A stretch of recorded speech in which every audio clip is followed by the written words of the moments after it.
tengahnya tadi ada Brozovic, Barella, dan Milinkovic-Savic. Gue jadi ngebayang ini Milinkovic-Savic ke Inter, tapi rasanya kalau SMS masuk Barella pasti dijual kali ya, karena dua-duanya sama-sama box to box dan mainnya optimalnya di sisi kanan. Si Barella sama SMS gak begitu bagus kalau di sisi kiri. Cerewetan ceking kita, nyerewetin apa aja. Teman-teman, saat ini kalian sedang menyaksikan Cerewetin Inter. Apa kabar teman-teman semua?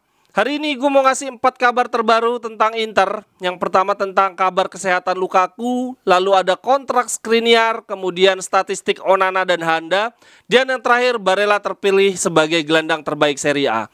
Tapi sebelumnya gue mau ngasih tahu teman-teman, kalau yang mau beli pernak-pernik tentang Inter seperti jam tangan yang gue pakai ini custom nih.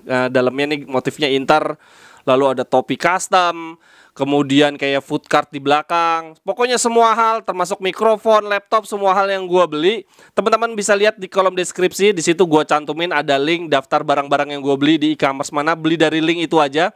Karena kalau teman-teman beli dari link itu, gua akan dapat komisi berapa persen gitu ya. Gue jadi affiliate marketing di masing-masing e-commerce. Lalu gue juga minta tolong teman-teman, silakan di-follow Instagram gua @cekinggita. Ini YouTube udah lumayan, subscribernya 10.000, penontonnya ada ribuan, tapi followers Instagram gue cuma 500. Gue lagi mau ngembangin Instagram, siapa tahu ada brand, ada endorse yang bisa masuk, lumayan bisa buat tambah-tambah uang jajan. Oke, sekarang kita masuk ke berita yang pertama tentang pemain favorit teman-teman semua, Romelu Lukaku. Dikabarkan akan mulai berlatih dengan grup di hari Kamis atau di hari Jumat besok. Lalu nanti di hari Sabtu Inzaghi akan memutuskan apakah Romelu Lukaku bisa dibawa untuk pertandingan lawan Fiorentina atau akan difokuskan di Liga Champions di midweek ya melawan Pilsen. Lukaku sendiri di sini dibilangnya meminta secara khusus agar dibawa di bench di pertandingan lawan Fiorentina, mungkin bisa main 5-10 menit dan kemungkinan akan menjadi starter di Liga Champions melawan Viktoria Pilsen. Itu pertandingan yang sangat menentukan banget ya di hari Rabu lawan Viktoria Pilsen. Kalau kita menang, kita bisa lolos ke babak knockout, lalu dapat duit banyak, uangnya bisa untuk perpanjang Skriniar.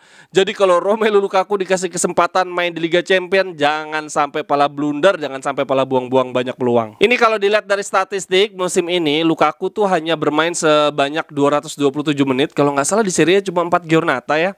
Lalu absennya 1033 menit. Itu berarti Lukaku cuma main sebanyak 18% dari seluruh laga yang dimainkan Inter. Parah banget, dikit banget anjir 18% tuh. Lalu berita yang kedua tentang kapten kita nih Skriniar. Kemarin di sela-sela penghargaan Grand Gala de Calcio, Marotta ditanya oleh seorang jurnalis tentang nasibnya Skriniar. Marotta menjelaskan bahwa setelah partai melawan Viktoria Pilsen akan ada pembicaraan kontrak dengan agen Skriniar. Kita semua tahu Skriniar mencintai Inter, begitu juga klub dan para fans. Saya optimis negosiasi berjalan dengan baik. Itu kalimat yang perlu digarisbawahi teman-teman adalah akan ada pembicaraan kontrak setelah pertandingan lawan Viktoria Pilsen. Itu berarti kita benar-benar butuh banget uang dari Liga Champions, dari lolosnya kita ke babak knockout. Jadi begitu lolos, dipastikan punya duit, baru deh ngajak ngomong Skriniar. Tapi kalau kita sampai ternyata seri, apalagi kalah, terus Barca menang lawan Munchen, aduh, wah kalau sampai kayak gitu ya sudahlah, kita ikhlasin aja Skriniar pergi. Makanya pertandingan lawan Viktoria Pilsen ini benar-benar krusial banget bagi masa depan kita. Marotta sendiri di acara Grand Gala de Calcio kemarin, dia dinobatkan sebagai direktur sepak bola terbaik musim lalu. Kemudian terkait Onana versus Handanovic ya, Onana akhir-akhir ini dapat kesempatan terus. Jadi total sampai dengan saat ini Onana udah tampil 6 kali, hampir ngebalap Handa. Handa masih lebih banyak, sudah tampil sebanyak 8 kali. Dari 6 kali penampilan, Onana kebobolan 6 kali. 6 pertandingan kebobolan 6 gol. Handa dari 8 pertandingan kebobolan 13 gol, banyak banget. Artinya Onana itu kebobolannya setiap 90 menit, sementara Handanovic setiap 55 menit. Sementara untuk persentase penyelamatannya, Onana mencapai 80%, sangat tinggi. Sedangkan si Handanovic hanya 62%. Dan ingat loh, itu si Onana 80% itu dia sempat ngelawan Barca 2 kali dan lawan Munchen 1 kali. Lawan yang gak mudah itu. Kemudian berita tentang Barella, dia baru aja dapat penghargaan dari Grand Gala del Calcio. Grand Gala del Calcio ini kayak Ballon d'Or tapi versi Liga Italia, piala Oscarnya Liga Calcio. Dan bukan cuma Barella sih, bersama Brozovic dia masuk ke top 11 Team of the Year-nya Liga Italia musim lalu. Barella dan Brozovic terpilih menjadi pemain tengah terbaik bersama dengan Milinkovic-Savic. Kalau dilihat dari susunan 11 pemainnya, kipernya depannya ada Maignan, kemudian fullback kanan Di Lorenzo, back tengahnya ada Tomori dan Bremer, di kirinya ada Theo Hernandez. Di tengahnya tadi ada Brozovic, Barella dan Milinkovic-Savic. Gue jadi ngebayang ini Milinkovic-Savic ke Inter, tapi rasanya kalau SMS masuk Barella pasti dijual kali ya, karena dua-duanya sama-sama box to box dan mainnya optimalnya di sisi kanan. Si Barella sama SMS gak begitu bagus kalau di sisi kiri. Lalu di penyerang, 3 penyerang ada Leao, Immobile dan Vlahovic. Lalu untuk penghargaan lainnya dari sisi individu, pemain terbaik Serie A musim lalu dinobatkan kepada Leao dengan 11 gol dan 10 asisnya. Lalu kiper terbaiknya si Maignan, dia cuma kebobolan 21 gol dan 17 kali clean sheet, luar biasa.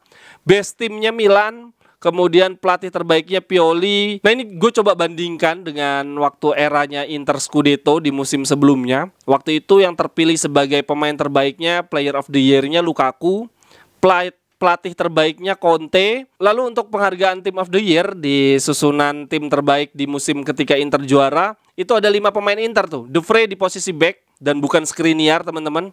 Kemudian ada Bastoni juga di sisi back. Untuk lini tengahnya yang terpilih Barella, bukan Brozovic, dan di depan di sisi kanan ada Hakimi dan di depan ada Lukaku. Ada 5 berarti, De Vrij, Bastoni, Barella, Hakimi, Lukaku. Sementara ini di musim ketika Milan Scudetto, pemain Milan yang terpilih di Team of the Year cuma 4, Maignan, Tomori, Theo Hernandez dan Leao. Jadi perbandingannya 5 dan 4. Dan kalau dilihat-lihat di musim sebelumnya, ternyata Barella sudah 4 kali berturut-turut masuk ke Team of the Year Serie A. Di musim ini dia masuk kan ya, pemain tengah terbaik bareng dengan Brozovic dan Milinkovic-Savic. Di musim sebelumnya dia masuk di pemain tengah bareng sama Kessie. Di musim 2020 dia bareng Luis Alberto dan Papu Gomez. Dan di musim sebelumnya di 2019 ketika Barella masih membela Cagliari, dia masuk Team of the Year di tengah itu bersama dengan Ilicic dan Pjanic. Jadi luar biasa banget Barella, 4 tahun berturut-turut masuk ke Team of the Year Liga Calcio. Terakhir berita hiburan, ini Lautaro Martinez baru aja ketemu Hakimi, langsung diposting di Instagramnya, katanya sangat bahagia bisa bertemu kembali dengan Anda, dengan Hakimi. Aduh ini jangan sampai bikin Dumfries pusing. Lalu ada foto momen mengharukan juga nih, Stankovic ketemu Mourinho, pelatih yang membawa Inter treble, salah satu punggawanya ada Stankovic dan akhirnya mereka bertemu sebagai pelatih. Wah gila, itu gesturnya Stankovic kayaknya respect banget ya sama Mourinho. Sekian dulu untuk hari ini teman-teman, silahkan komentarnya terkait Lukaku, terkait betapa pentingnya kita pertandingan lawan Pilsen. Kalau kita menang duitnya langsung untuk nawar Skriniar. Dan juga untuk Barella yang 4 musim berturut-turut masuk ke Team of the Year Liga Italia. Menurut teman-teman Barella sebegitu kerennya nggak sih? Kalau disuruh milih nih, kita dapat Milinkovic-Savic tapi harus ngejual Barella, teman-teman setuju nggak sih? Sampai ketemu di cerewetan-cerewetan berikutnya. Bye-bye, thank you.